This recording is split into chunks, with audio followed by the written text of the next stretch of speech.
We do not have a military today that can fight a large-scale ground war in Europe. Ladies and gentlemen, if we fight the Russians, we will lose. Joe Biden, you're writing checks the American body can't cash. Now, what is NATO? We call it a military alliance. Back in the 1970s, 1980s, it was truly an alliance of military powers. The military that the United States had deployed into Europe at that time, over 300,000 men and women, was the finest military the world's ever seen. A military capable of engaging in large-scale ground combat in Europe and winning. And I say that because I was one of them. And I'm telling you right now, if anybody thought they could beat us, they were wrong. Maybe. we never got tested, thankfully. But we were good because we trained, because we were organized, because we were prepared. But then something happened. The Cold War went away. And for the decade of the 90s, we were looking more at the peace dividend from the Cold War than we were at sustaining our military supremacy. Even though we talked a big game, and this is a very important thing, we talked a very big game. But we weren't the same.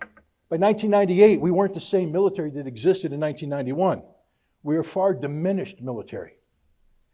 We barely had enough resources in 2003 to take on a depleted Iraqi military. We almost ran out of logistics. A lot of people who study the invasion and occupation of Iraq will know that we had an operational pause before we moved on to Baghdad because we ran out of everything. And had the Iraqis been half as good as some people thought they were, we might not have won that war in the time frame that we thought. It was a very close run thing because we weren't that good anymore. And then another thing happened after 9/11. We started getting focused on low-intensity conflict. We're fighting wars in Afghanistan and Iraq, but not the kind of wars where you close with and destroy the enemy through firepower maneuver involving hundreds of thousands of troops, tens of thousands of tanks, thousands of aircraft. We're talking about small unit conflict where patrols are going out of platoon size, company size, maybe of a battalion-sized operation. We forgot how to fight big war. We didn't train for it. And I'm telling you right now, if you don't train for it, you can't do it. You can't do it. We do not have a military today that can fight a large-scale ground war in Europe. We do not have a military today that can fight a large-scale ground war in Europe. I'll say it one more time because this is important. We do not have a military today that can fight a large-scale ground war in Europe. And yet, what is the president positioning us to do? Fight a large-scale ground war in Europe. Ladies and gentlemen, if we fight the Russians, we will lose. We will lose hands down. It won't even be close. NATO doesn't exist anymore. Oh, it's there as an organization. When I was in, the British had the British Army on the Rhine. Around 80,000 guys, highly trained. Today, they barely have 80,000 guys in their entire military. Ask the Brits to put together a brigade and send it out their island into Europe. They can't do it. They can't do it. Ask the French. They can't do it. Ask the Germans. They can't do it. No one can do it.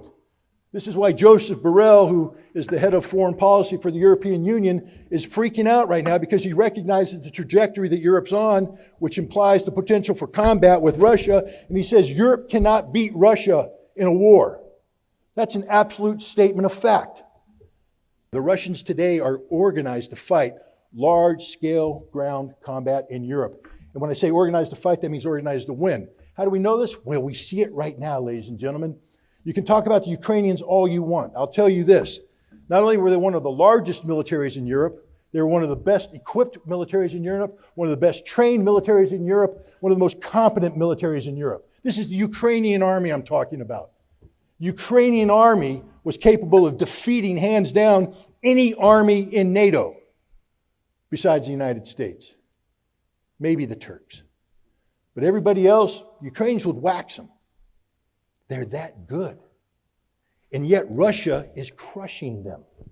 Crushing them. That doesn't mean that Russia's not taking losses. Man, when you step into the ring with a heavyweight fighter, he's going to hit you. He's going to hit you hard, and if you're not careful, he's going to knock you out.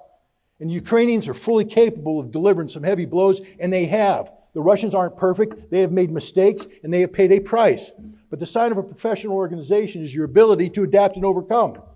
And the Russians have adapted and they've overcome. Today, we have people saying the Russian army officers aren't that good, their army's not that good. The battalion commanders that the Russians have on the ground in Ukraine today are the finest battalion commanders the world has ever seen.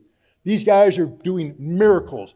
America's battalion commanders would do well to study what these guys are doing. How you lead from the front, sustain combat operations for 100 days, and you get better, not worse. That's a sign of a professional. The Russians are winning, hands down, and they are going to win, hands down. There's nothing that can happen to stop this. Nothing. But there's a problem.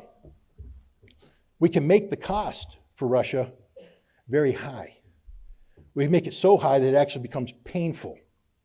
And if we make it too high, then we have what we call a game-changing moment. And we're on the verge of reaching that. We're providing the Ukrainians with weapons that are not going to change the outcome of the war. They are not. But what it will do is kill Russians. And it will kill Russians in large numbers. And this will make it more difficult for Russia to win its victory in a reasonable time frame. It'll drag this conflict out.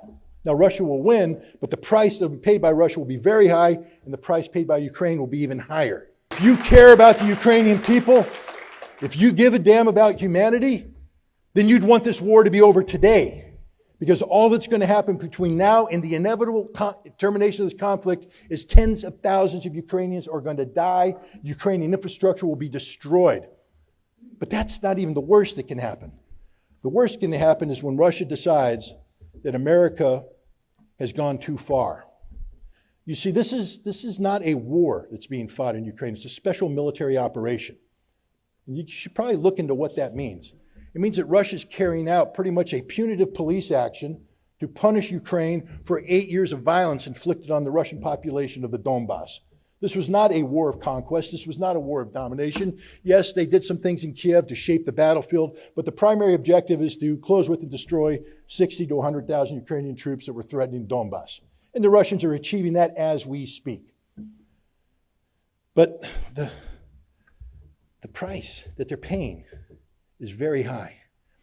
And we're treating it as if it's a war. We have a defense secretary who has said that the purpose of the United States is basically to bleed Russia dry, to achieve a strategic victory by making the Russians pay such a heavy price that they are no longer able to threaten Europe. Well, if you're a Russian listening to that, what are you thinking? Okay, no. We are creating bitterness, anger, resentment in Russia. And at some point, they're going to cross the line and they're going to fire missiles outside of Ukraine, into American targets, into NATO targets, and now we're talking a real war, one that we won't win. Joe Biden, you're writing checks the American body can't cash. That's a statement of fact.